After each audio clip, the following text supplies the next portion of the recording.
Hi everybody. Today we're going to talk about gamification.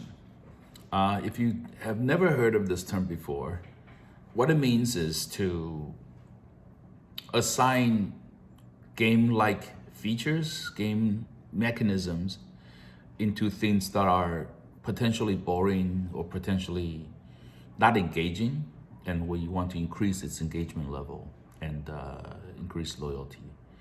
But I would like to propose that a lot of the previous gamification efforts have failed, and that's why some of you don't hear about them anymore. It reached its peak in the 2014, 2015, and there were even very big companies surfaced serving a lot of businesses. You know, like Starbucks, they offer memberships and they try to have badge systems, you know, that sort of stuff. And I would say most of the gamification experts who gave TED Talks, they'd really never made video games before, or they superficially worked on a game.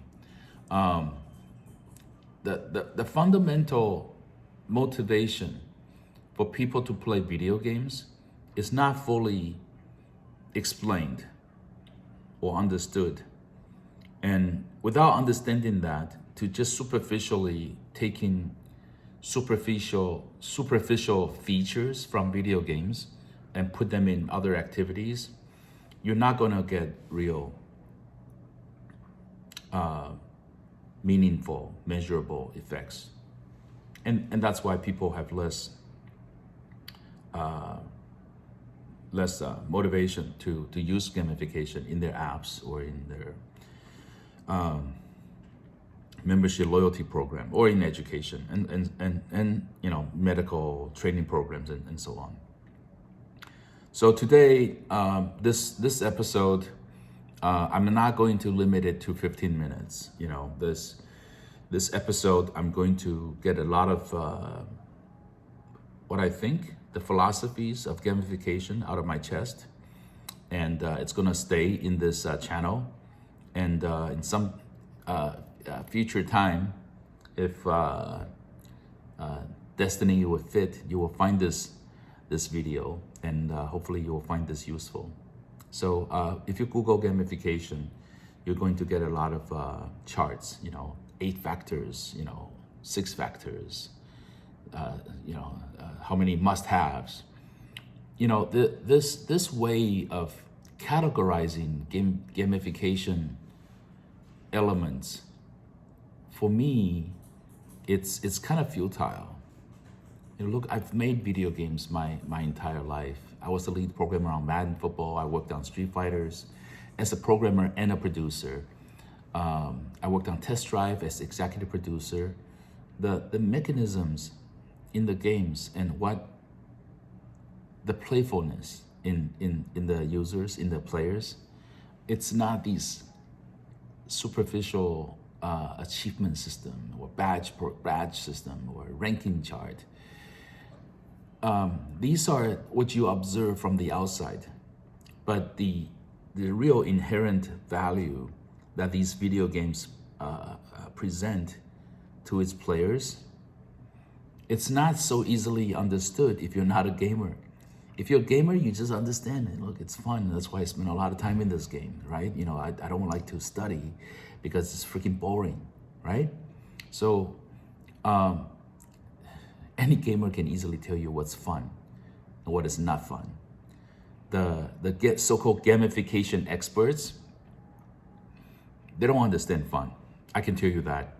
By their publications, I can tell you they're just, you know, selling their speech engagements. They're, you know, giving speeches, but we have to measure how many businesses have helped, you know, in a measurable way. You know, in video game business, we measure by the revenue that we generate and number of downloads if it's a mobile game. If it's fun, you know, players will tell each other, say, hey, have you played, you know, Monument Valley? You should go check it out. You won't regret it. Take my word for it, right? That's called word of mouth. So what's it gonna take for players to be willing to stake their reputation with their friends and recommend a new game, right? They must be getting extract a lot of fun out of those games. So, yeah, okay. So, yeah, I'm gonna be all over the place, all right? Because the thing about gamifications is you can't and you shouldn't do 1, 2, 3. You got to do 1, 2, 3, A, B, C. It doesn't work that way. You know, can you go to a doctor and tell him to explain to you what's it take to be a doctor? Give me 8 points. No, come on, that's just condescending. Or what's it take to be a good lawyer? Give me 3 points. So anyway, that's how I feel. The first thing I want to talk about is the principle of pain and pleasure. So, you know, people in general, they avoid pain and they gravitated towards pleasure. So this, and I want to say this is relative on a relative scale. What do I mean by that? Is if you perceive something to be pleasurable in video games, right? Okay, so I'll give you special effects that you glow and yes, good sound. Ding! I level up. So that's pleasure, right? You would think so. But if I just keep giving it to you until it's boring, you're numb, then that's not pleasure anymore. That can become the pain. So the pain and pleasure is kind of like recipe when you're cooking. How much salt, how much pepper, how much spice, how much, anything. If you put too much, if you put too little, it's all wrong. And sometimes you can balance sweetness with bitter, right? To a degree, to a point. Or coffee, if it's too bitter, I put some milk in it, then that makes it good. So it's not so bitter and I can enjoy the aroma from the coffee if it's light roasted. So I just want to explain this pain and pleasure is not a black and white thing, because if you keep giving the users pleasures, then there's no pleasure. It becomes nothing. And then if you keep doing the pleasure, giving the pleasure, then it becomes pain. So you got to do it right. I feel like I'm not saying anything. So you have to artificially introduce pain. And in video games, we call that grinding. Grinding is the period where you are postponing, delaying the enjoyment of the pleasure. So you're doing, imagine a farmer, they have to cultivate the soil. They have to plant the seeds, right? They have to, get rid of the weeds. They have to water the crops, right? None of that is rewarding, right? It's only the harvesting is rewarding. But when they're cultivating the ground, they can see that the ground is different now, it's loose. Or if they plant the seeds and then they see the seedlings sprouting, that's visual cue that their hard labor is yielding good results. They can see the progress. Okay, so I'm telling you what's really important right now. So when you are asking people to do something that is not pleasurable,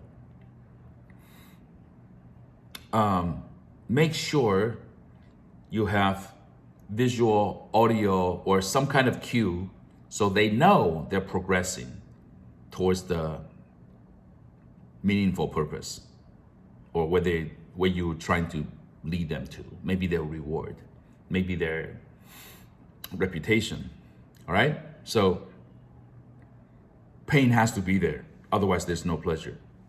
If you only have pleasure, that will eventually become pain. It's kind of yin and yang. I guess I'll stop here because this is a complicated subject. Without a context, I can't explain it very well. But that's what I could do. I mentioned the delayed pleasure. I I don't want to get into the detail about the experiment, on children. Giving them candies today, if they're willing to wait, they'll get twice as many candies tomorrow. And the kids that do not want to delay the pleasure right now, they ended up not achieving much in their life. And the children that are willing to sacrifice the enjoyment right now so that they can enjoy bigger pleasure later, they achieve more. I mean, I appreciate the principle that, we do things, sometimes we don't get in immediate gratifications. And look, I do subscribe to that philosophy, because too many people have no patience. They just want instant gratification. Like, I did the work today, you're supposed to praise me. And if you didn't praise me, this is a bad place to work. Yeah. Most of the time you do the hard work because you want to. And no one is going to say thank you. No one's going to say, I appreciate your hard work. So this delayed pleasure, I would say in my life, I imagined delayed pleasure. No one's there to guarantee me that I work hard, I'm going to have higher salary, higher recognition. I just imagined it, And you have to be optimistic. You have to be positive to have that belief. And I think it's important that to know that not everybody is like that. So we gotta, just like in their face, tell them, do this, get that. All right.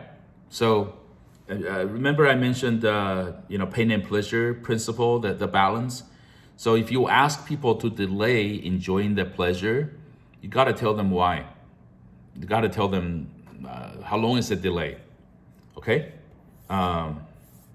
Next one is fun. The fun factor. What is fun? Well, I can tell you the if you Google gamification, the stuff that they show, the diagram, the 8 elements, that's not fun. None of it is fun.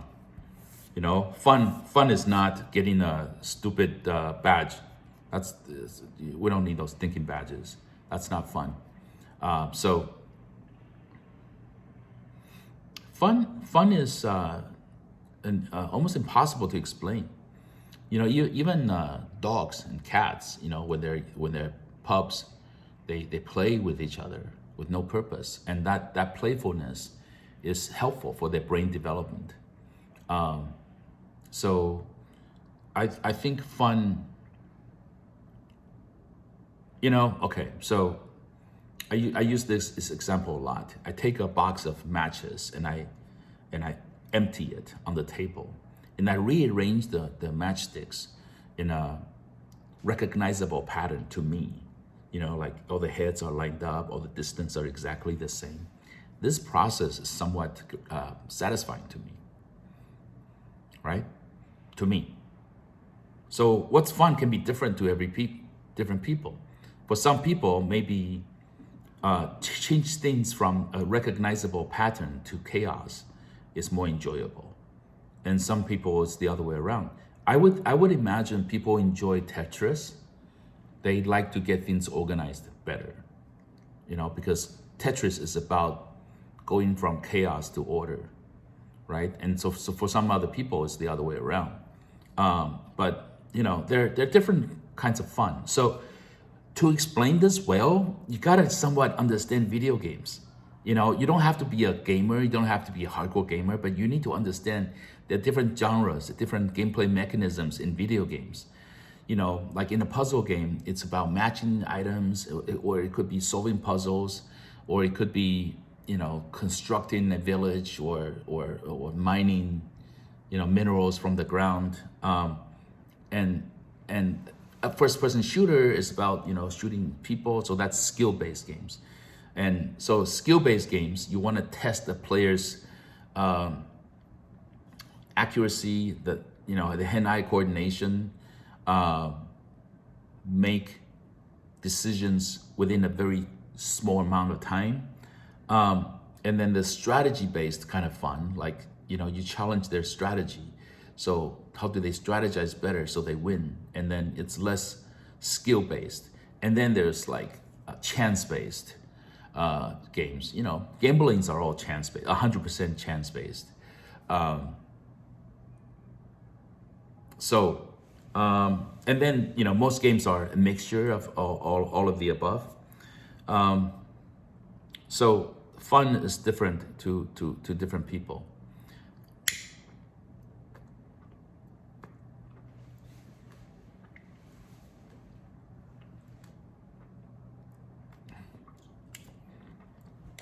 Sorry. So fun is and playfulness is a complicated subject. We should not trivialize it. Okay. What is fun to this person is not necessarily fun for that person. And to find this universal thing, so for personally, I love Looney Tunes. I love Bugs Bunny and Elmer Fudd, and that's kind of slapstick kind of humor may not be fun to everybody. That's an example. Is there such thing as universal fun? I guess there is. I guess there is. There's certain things that are just kind of funny or satisfying to most people. I wouldn't say truly universal. But accomplishing something, the sense of achievements, I think it's somewhat universal, right? But that's just an example. And playfulness is lighthearted. And part of the reasons why education is boring and students don't want to study is because it's not lighthearted.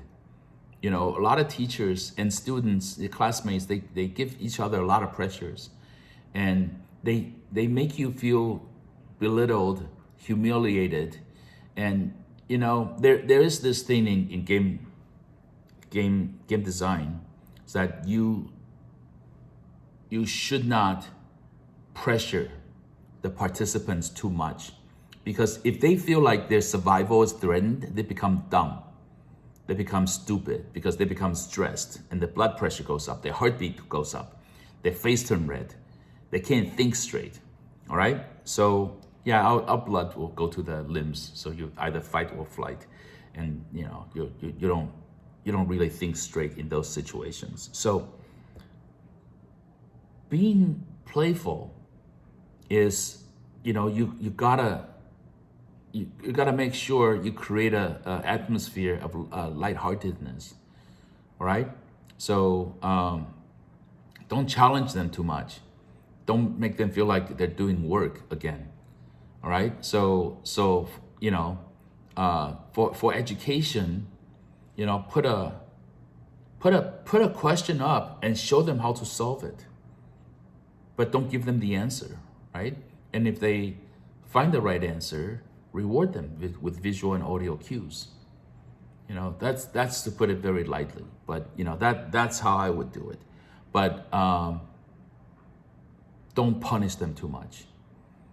This is a big subject. Like in a fighting game, if the player loses, what do you do to his character so he will be punished enough to feel enough pain, and he want to come back with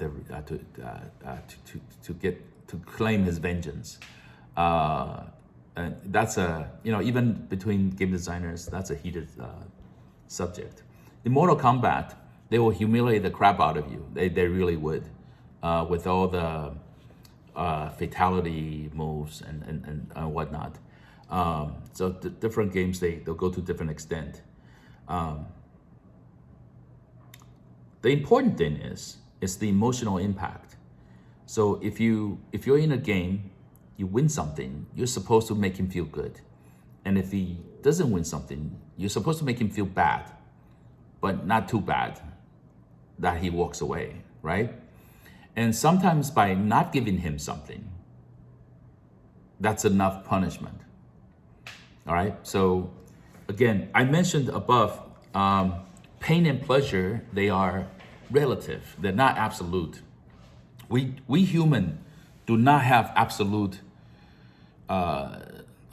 senses. We don't. You know, I'll give you an example. If you put both of your hands in water and two different containers, you put one hand in the hot water, you put the other hand in ice water, you know, for a minute, and then you put both hands in the middle container with warm water.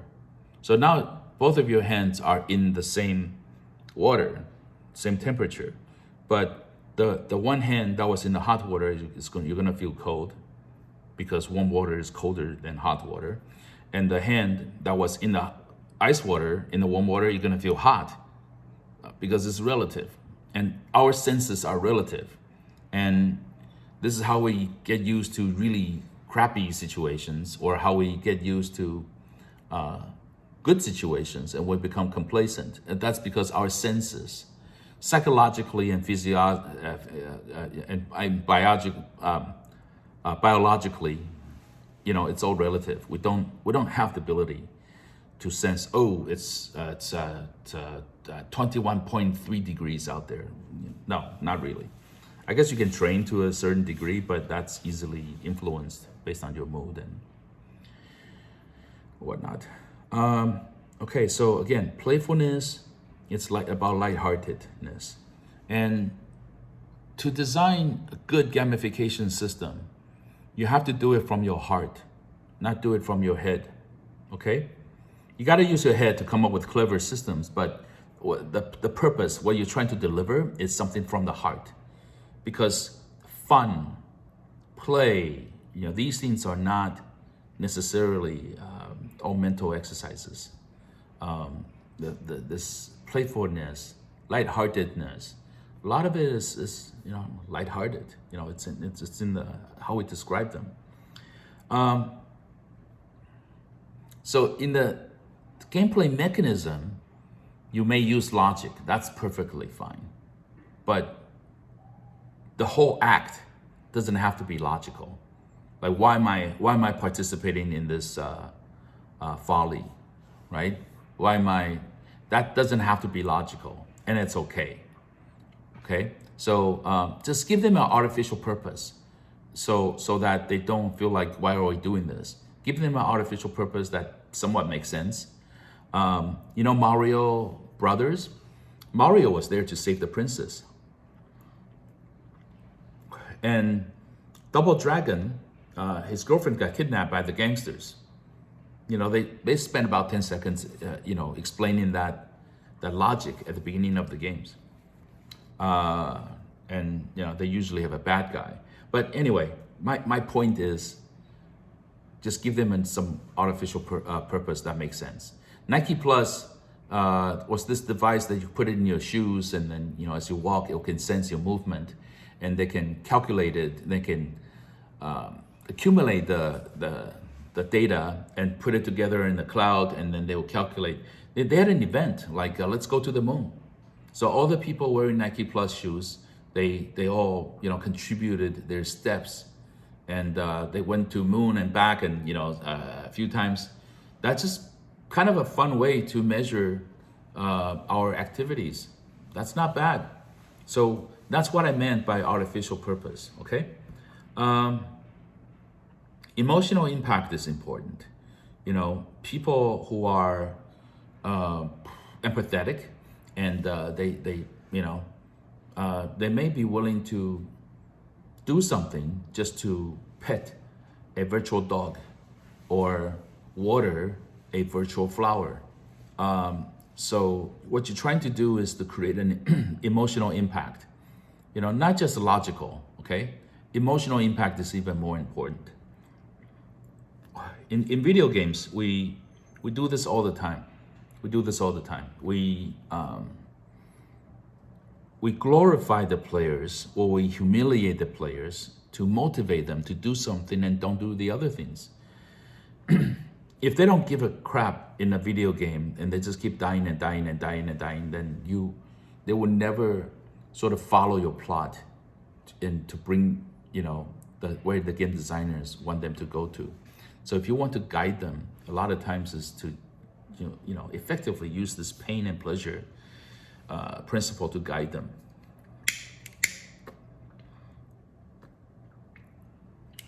The next subject is about boredom. So humans really have a hard time with boredom. And a lot of times people play video games it's just to escape boredom. There was an experiment done online. You can Google it. I think it's University of Virginia. They did an experiment of locking people, volunteers in a room that's completely white. There's nothing significant in the room. There's nothing interesting in the room. Everything was painted white. There's no sound. There's nothing hanging on the wall. And there's a buzzer in the middle of the table that it's made of metal. So if you press it, you get zapped. And they did this experiment to a lot of people. The end result was that most people would end up pressing that buzzer just to escape boredom. They only need to be in that room for half an hour. You wouldn't think half an hour is such a long time to be doing nothing, but people had a hard time staying away from pressing that button. That button represents pain. So people would rather endure pain than to endure boredom. This is a surprise to a lot of people. And obviously, now you can imagine the results that guys have a harder time to endure boredom than women. So of the 30 minutes, there was one guy, he kept that buzzer pressed for 23 minutes. He zapped himself for 23 minutes straight. He would rather be electrocuted than be bored. So, you gotta know, boredom is pain. Boredom is pain. And what is boredom? Boredom is nothing. Absolutely nothing. Like, blah. No flavor, no visual, no audio cues. Nothing's going on. That's boredom. So when they're bored, they'll want to be engaged with something. If they cannot engage in your app or in whatever your activity you have, they're gonna go somewhere else. So remember this. This is very important. So the way I would see it is, this is pain, this is pleasure, and this is boredom. Boredom is way over there. It's worse than pain. Because people would rather to endure pain, because pain is something. Boredom is nothing. Okay, achievements. I think it's important for people to feel they have achieved something. A lot of the loyalty programs, they all focus on coupons, winning coupons. They use coupons as a reward. But a lot of times,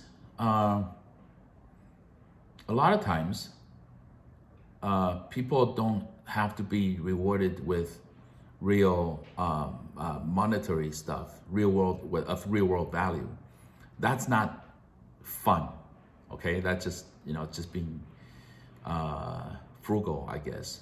You want to get something for nothing. Achievement is about, I want to get recognized for what I have done. All right. So, and that's important. You don't have to have a ranking chart for everything, because ranking chart is you're measuring yourself with other people. But I think it's equally important that you measure your achievement with your previous selves. So as long, that means I'm improving. Obviously at some point that you cannot keep improving. So at some point you're gonna drop a little or have plateau. But I think it's fun to measure yourself with your older self. So so in the course of me trying to lose weight on keto diet, I would throw away the pants that was too big. And that's kind of a good way to say adios to my old self. And that's fun to me. The act of going through my closet, taking oversized pants, and I march myself to the bin where you can donate clothes and just, toss it. That ritual for me is reward. And if that's reward, every time I look at a piece of cake and I don't eat it, that's delayed pleasure. And what's the pleasure? Eating the cake should be pleasure, right? But I transform that pleasure into throwing away my old clothes, old clothes. So I use gamification in my life all the time. I retrained my brains to, so my brain was looking at sugar and, wanted me to go consume that sugary food. And when I do, then my brain will release dopamine, makes me happy. And I train my brain into thinking, look, that sugar is going to come into my body and wreak havoc. It's going to glycate my nerves, glycate my brains, and it's going to create all kinds of problems. And it gave me fatty liver and everything. So I train my brain to enjoy savory food. So I can enjoy salty food. I can enjoy spicy food, as long as it's just not sugary food or high in carbohydrate. And it worked. You can retrain your brain into thinking what's pleasure. So for me right now, a cake is not necessarily enjoyable. I rewired my brain into believing that nutritious and fresh food, like fresh salad, is very enjoyable. And I do feel that way. All right. So, people can be trained what's pleasure and what's pain. And that's why I want to say it's relative.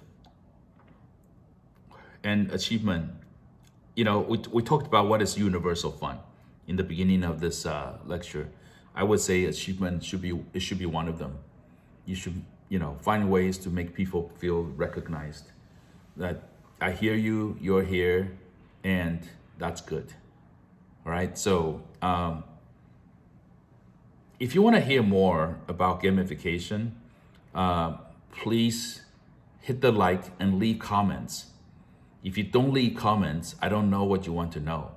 And without context, I can't imagine what else should the viewer hear. Okay, this has been fun. I'm sorry this is not 1, 2, 3 ABC fashion, but if I was being hired as an advisor to help an app company to gamify their applications, this is what I would do, is to make sure the users' loyalty are being rewarded by recognizing that they come in and log in, and and the reward needs to be satisfying, not just like, welcome back, this is the second time you've logged into your app. That's kind of boring. If you just change a different way to present your reward, the visual audio reward, it's going to feel a lot better. And again, I don't think you can really design gamification system if you don't play games, right?